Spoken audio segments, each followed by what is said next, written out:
So hello everyone, welcome back to the channel. So आज हम करने वाले हैं change in profit sharing ratio का लेक्चर नंबर 4, जहां पे हम सीखेंगे इन्वेस्टमेंट फ्लक्चुएशन रिजर्व का क्या ट्रीटमेंट होता है।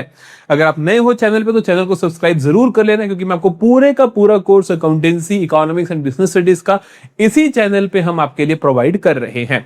और साथ ही में अगर तुम नोट्स चाहते हो तो नोट्स के लिए आप हमारा टेलीग्राम ग्रुप ज्वाइन कर सकते हो, उसका लिंक भी आपको डिस्क्रिप्शन में मिल जाएगा। और अपने नाम की अटेंडेंस लगा दो लेक्चर को शुरू करने से पहले, ताकि तुम्हें भी कल को याद रहे कि मैंने कौन कौन सा लेक्चर कंप्लीट कर लिया और मुझे भी दिखे कि कौन कौन बच्चा सीरियस होकर पढ़ाई कर रहा है। तो आइए अब जल्दी से शुरू करते हैं इन्वेस्टमेंट फ्लक्चुएशन रिजर्व के ट्रीटमेंट को।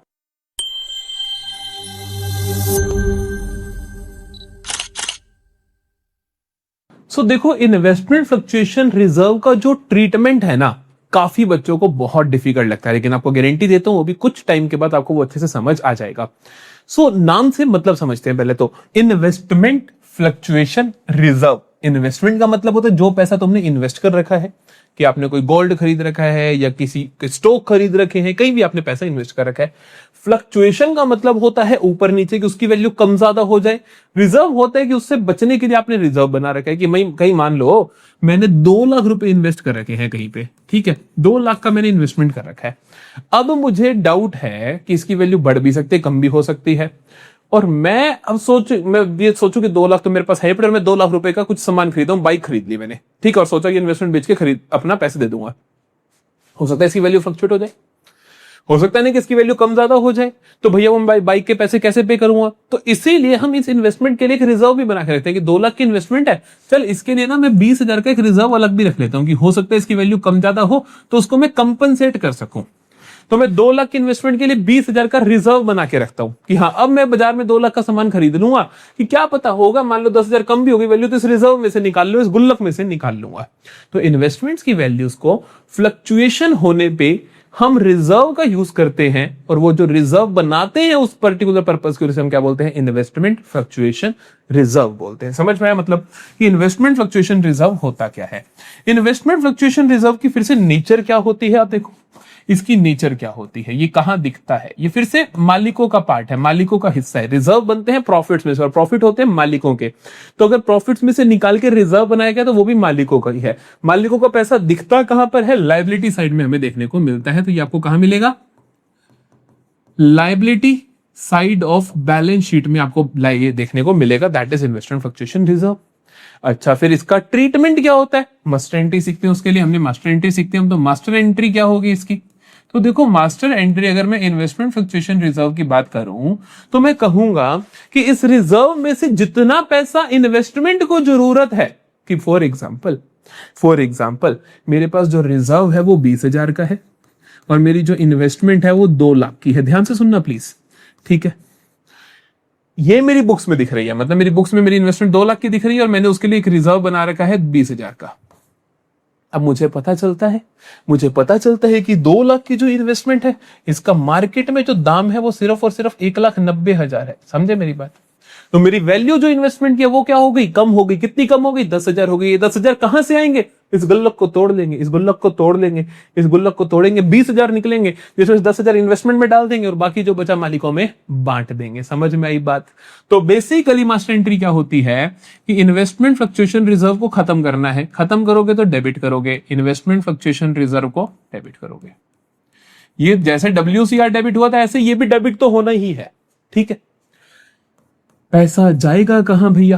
पैसा जाएगा इन्वेस्टमेंट में। जितनी इन्वेस्टमेंट को जरूरत है, मान लो कि मेरा 20,000 का रिजर्व है, इन्वेस्टमेंट की वैल्यू 15,000 कम हो गई, तो 15,000 इन्वेस्टमेंट में डाल दो। तो टू इन्वेस्टमेंट अकाउंट, और बाकी ओल्ड पार्टनर्स कैपिटल अकाउंट, बाकी पुराने पार्टनर्स की कैपिटल में डाल दोगे। समझ में बात? Note it down. Master entry लिख लोगे तो चीजें डिफिकल्ट नहीं होंगी। हम लिख देते हैं यहां पर टोटल रिजर्व जितना भी है, सारे का सारा, ये ध्यान रखना।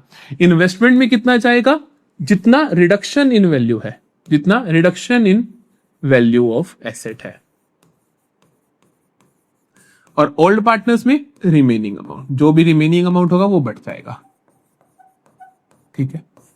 अब कई बार ऐसा भी हो सकता है, रिजर्व बनाया 20,000 का और इन्वेस्टमेंट की वैल्यू तो कम हो गई जी 40,000 से, तब क्या करोगे वो हम केस में सीख लेंगे, ठीक है, बेसिक जनरली ये केसेस देखने को मिलते हैं।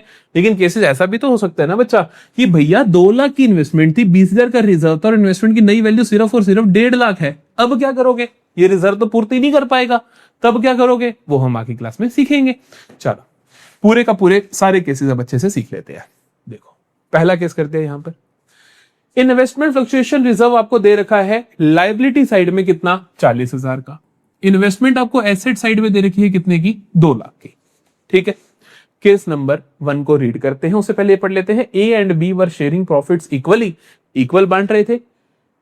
फिर उन्होंने decided to share in 3:2 from 1 April 2025, मतलब चेंज इन पीएसआर। ये एडमिशन होता, रिटायरमेंट होता, डेथ होता, मैं हमेशा यही तरीके से सॉल्व करता। Show the treatment. केस 1 देखते हैं। केस 1 कहता है market value of investment, market value of investment is 2,20,000। अरे भाई साहब बॉम्ब फोड़ दिया पहले क्वेश्चन में। अब ध्यान से देखो, ये एसेट बुक्स में कितने की दिख रही है, 2 लाख की दिख रही है। बुक्स में कितने की दिख रही है, 2 लाख के लिए। इसके लिए रिजर्व कितना बनाया तुमने, 40,000 का। लिख ले सारा कुछ भैया। बुक वैल्यू तो है 2 लाख, बुक्स में आप दिखा रहे थे 2 लाख की है, आपने इसके लिए रिजर्व बना रखा है 40,000 का। ठीक है, तो अब क्या होगा, हम कहते हैं कि बुक्स में 2 लाख की है कोई चीज, बुक्स में 2 लाख की है कोई चीज, और अब वो 2,20,000 की होगी। फायदा हुआ नुकसान हुआ, तो पहले तो भैया फायदा हो गया। तो अब ध्यान से देखना, पहले केस में होगा क्या, पहले केस में होगा क्या, आप बोलोगे देखो बुक्स में जिस चीज की वैल्यू 2 लाख थी, इसकी कम वैल्यू होने के लिए मैंने बनाया था जी 40,000 का रिजर्व, लेकिन वैल्यू तो बढ़ गई है तो फायदा हो गया। तो ये रिजर्व भी फ्री का हो गया। कि अब सोचो, मैंने एक चीज थी जिसकी वैल्यू कम होने का मुझे डर था, उसके लिए मैंने गुल्लक बनाई, इसकी वैल्यू तो बढ़ गई, ये जो बढ़ा वो भी फायदा, और ये गुल्लक भी फ्री हो गई क्योंकि इसका यूज तो है नहीं, क्योंकि वैल्यू तो बढ़ गई है, ये गुल्लक भी फ्री हो गई। तो बेसिकली होगा क्या इस केस में, मालिकों के बीच में बटेगा क्या, एक तो ये फालतू जो मार्केट वैल्यू है 20,000 की वो, और ये जो इन्वेस्टमेंट फ्लक्चुएशन रिजर्व है ये बटेगा। तो आप क्या कहोगे, पहली चीज तो इन्वेस्टमेंट की वैल्यू को बढ़ाओगे कितने से, 20,000 से, क्योंकि 2 लाख थी 2,20 करोगे, एसेट बढ़ती है तो डेबिट होती है, तो आप इन्वेस्टमेंट की वैल्यू को बढ़ा दोगे।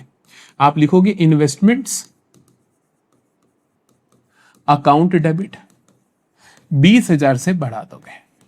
इन्वेस्टमेंट फ्लक्चुएशन रिजर्व, ये भी तो सारा फ्री हो गया ना, investment fluctuation reserve account debit. पहली चीज इन्वेस्टमेंट को डेबिट क्यों किया भैया, एसेट की वैल्यू बढ़ाने के लिए, क्योंकि 2 लाख थी बुक्स में, मार्केट में 2,20,000 की है, और ये जो फायदा होगा वो मालिकों को दोगे आप। इन्वेस्टमेंट फ्लक्चुएशन रिजर्व को क्यों डेबिट कर रहे हो, क्योंकि भैया at the time of IFR के ट्रीटमेंट के समय आपको सारे का सारा रिजर्व खत्म करना होता है, खत्म करने के लिए डेबिट कर दिया। ये सारे का सारा पैसा मालिकों में बांटोगे, किसमें बांटोगे, पुराने पार्टनर से। पुराने पार्टनर्स कौन है, ए और बी। तो आप क्या कहोगे, 2 A's capital account, 2 B's capital account. 60,000 equal ratio, मतलब कि पुरानी रेशो में तुम क्या कर दोगे, बांट दोगे। समझ में आया। फिर से एक बार देखो, मैंने कहा कि मेरे पास इन्वेस्टमेंट थी बुक्स में 2 लाख की, मार्केट में 2,20,000 की, तो 20,000 तो ये फायदा हुआ, और जो रिजर्व बनाया था उसकी वैल्यू कम हो जाए उससे बचने के लिए वो भी सारे का सारा फ्री हो गया, 40,000 का सारा बच गया, तो मैंने 20 और 40 बांट दिए पुराने पार्टनर्स में। ठीक है, केस नंबर 2 पे आओ, ध्यान से देखना। Market value of investment is 2 lakh. ले, अब कहता है कि देखो बुक्स में कितने की थी, 2 लाख, मार्केट में कितनी है, 2 लाख। लिख लेते हैं, हम कहते हैं कि देखो बुक वैल्यू है भैया 2 लाख, मार्केट वैल्यू है भैया 2 लाख, इन्वेस्टमेंट फ्लक्चुएशन रिजर्व है 40। अब क्या बोलोगे, अब हम कहेंगे देखो देखो बुक्स में इसकी कीमत है जी 2 लाख की, ठीक है, मार्केट में भी 2 लाख की, तो मतलब कि रिजर्व तो फ्री हो गया। इसकी वैल्यू कम हो जाए उससे डील करने के लिए जो गुल्लक बनाई थी, इसकी वैल्यू कम हुई ही नहीं, तो इस गुल्लक फ्री हो गई, तो इस गुल्लक को आप बांट दोगे, तो आप कहोगे ये सारे का सारा रिजर्व जो है वो फ्री है, मालिकों में बांट दिया जाए। बांटोगे कैसे, एंट्री करके आप कहोगे investment fluctuation reserve account debit to A's capital to B's capital. समझ में आई बात। तो इन्वेस्टमेंट फ्लक्चुएशन रिजर्व कितना है, 40,000 का है, इसको बांटोगे इक्वल इक्वल, तो 20,000 ए में गया, और 20,000 बी में गया। क्या मेरी बात समझ में आई क्या आपको? ठीक है, हो जाएगा। चलो केस नंबर 3 पे आ जाओ। कहता है market value of investment is 1,90,000। क्या कहता है? Market value of investment is 1,90,000। Case 3 की डिटेल्स लिखते हैं। बुक वैल्यू वही है 2 लाख, देख लो ऊपर बैलेंस शीट आपको दे रखी है। इन्वेस्टमेंट फ्लक्चुएशन रिजर्व 40,000 ही है, लेकिन मार्केट वैल्यू इस बार क्या है? 1,90,000। अब ध्यान से सोचेंगे, 2 लाख की बुक वैल्यू चीज की मार्केट में कीमत 1,90,000 है, तो 10,000 का नुकसान हुआ, इन्वेस्टमेंट की वैल्यू कम हुई, तो ये 10,000 कहां से आएंगे? रिजर्व में से आएंगे, क्योंकि हमने इसके लिए गुल्लक बना रखे थी। अब हम क्या करेंगे? जब गुल्लक तोड़ेंगे, गुल्लक में से 40,000 निकलेंगे, 10,000 इन्वेस्टमेंट में डालेंगे और बाकी मालिकों में बांटेंगे। तो एंट्री क्या बनेगी? ध्यान से देखना, हम कहेंगे investment fluctuation reserve account debit 40,000, सबको समझ आ रही है? टू इन्वेस्टमेंट्स अकाउंट, इन्वेस्टमेंट के अंदर डालोगे कितना? 10,000, और बाकी जो 30,000 है वो कहां जाएगा? पुराने पार्टनर्स में बंट जाएगा। तो हम क्या करेंगे? To A's capital account, to B's capital account. कितना कितना भला? 30,000 को इक्वल इक्वल बांट दोगे, इक्वल रेशो में बांट दोगे। 30,000 बराबर बराबर बांटोगे तो 15,000 15,000। क्लियर है कहानी? ठीक है जी। चलो केस नंबर 4 देखते हैं। केस 4 तो और भी शानदार है। क्या कहते हैं? ध्यान से को कहते हैं market value of investment is 1.5 lakh. भैया इसमें अलग क्या है जो आप कह रहे हो? कुछ खास है? देखो बुक्स में वैल्यू कितनी है एसेट की? 2 लाख की। मार्केट में वैल्यू कितनी है एसेट की? 1.5 लाख की। इन्वेस्टमेंट फ्लक्चुएशन रिजर्व कितना है? 40,000 का। अरे बाप रे, अब हुआ ये कि जो मार्केट वैल्यू है वो 50,000 कम है। आप देखो बुक्स में है 2 लाख, मार्केट में है 1,50,000, तो वैल्यू तो 50,000 से कम, और रिजर्व कितना? सिर्फ और सिर्फ 40,000। घाटा हुआ 50,000 का, रिजर्व में पड़ा सिर्फ 40,000 का, तो 10,000 ये कहां से आएंगे? एक नए खाते से आएंगे। रोज खाते में पैसे कौन दे देंगे? पार्टनर्स दे देंगे। याद है जब वर्कमैन कंपनसेशन रिजर्व का लास्ट केस किया था हमने पिछली क्लास में, ही तो था कि भैया क्लेम रिजर्व से ज्यादा आ गया तो जो नुकसान होता है वो भी तो मालिक सहते हैं, लेकिन वो पहले आप एक बार रिवैल्यूएशन से दे देते हो, फिर मालिक उसको सहन करते हैं। यहां पर क्या होगा? पहले तो अब आपको पता है मार्केट वैल्यू है जी 1,50,000, तो मतलब कि इन्वेस्टमेंट को जरूरत है 50,000 की, रिजर्व में है सिर्फ 40,000, तो आप क्या एंट्री करोगे? आप एंट्री करोगे investment fluctuation reserve account debit. इसमें तो 40,000 है, तो यहां से तो सिर्फ 40,000 निकलेंगे, और जो बाकी 10,000 है वो कहां से आएंगे? रिवैल्यूएशन अकाउंट से। वो कहां से आएंगे?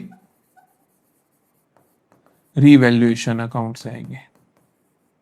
ठीक है, ये सारा कहां जाएगा? इन्वेस्टमेंट्स अकाउंट में जाएगा। 50,000। समझ में आता है बच्चा बात? जल्दी बताओ। अब ये जो 10,000 का रिवैल्यूएशन अकाउंट है ये कौन भरेगा? पार्टनर्स। तो पार्टनर्स की कैपिटल को डेबिट करो, रिवैल्यूएशन को क्रेडिट करो। तो हम ओल्ड पार्टनर्स की कैपिटल को A's capital account debit, B's capital account debit to revaluation account. ठीक है, रिवैल्यूएशन अकाउंट में कितना आएगा? 10,000 आएगा। 10,000 आएगा। ए और बी कितना कितना देंगे? इक्वल इक्वल बियर करेंगे तो 5,000 सहन कर लेंगे। समझ में आया क्या? जल्दी बताओ। तो हमने क्या किया? इन्वेस्टमेंट फ्लक्चुएशन रिजर्व में 40,000, 10,000 हमने रिवैल्यूएशन से, इन्वेस्टमेंट को दिया 50,000। क्यों? क्योंकि इन्वेस्टमेंट की मार्केट वैल्यू बुक वैल्यू से 50,000 से कम थी। तो ये जो 10,000 रिवैल्यूएशन है ये मालिकों ने बियर कर ली अपनी पुरानी रेशो में। जब मालिकों ने सहन करे तो मालिकों की कैपिटल को आपने रिड्यूस कर दिया, उनकी कैपिटल्स को आपने डेबिट कर दिया। क्लियर है कहानी? So this is how investment fluctuation reserve का ट्रीटमेंट आपको करना है। इसके अलावा किसी भी और तरीके का ट्रीटमेंट वो आपसे नहीं पूछने वाला है। WCR और IFR दोनों के ट्रीटमेंट्स हमने खत्म कर लिए हैं। WCR के पिछली क्लास में करे थे, IFR के इस क्लास में करे हैं। दोनों चीजें आपको बहुत अच्छे से आनी चाहिए। ठीक है जी। तो अब हम मिलेंगे अगली क्लास में बाकी सारी चीजें जैसे कि treatment of accumulated profits, losses, general reserve, specific reserves, deferred revenue expenditures, इनको अच्छे से फिनिश करेंगे। ठीक है, तो चैनल को सब्सक्राइब जरूर कर लेना और यहां तक अगर सुन लिया है तो नीचे डन लिख कर जाओ ताकि मुझे पता चले कितने बच्चों ने शुरुआत में अटेंडेंस लगाई और कितने लास्ट तक डन लिख कर जा रहे हैं। मिलेंगे नेक्स्ट लेक्चर में, तब तक के लिए बाय बाय, टेक केयर।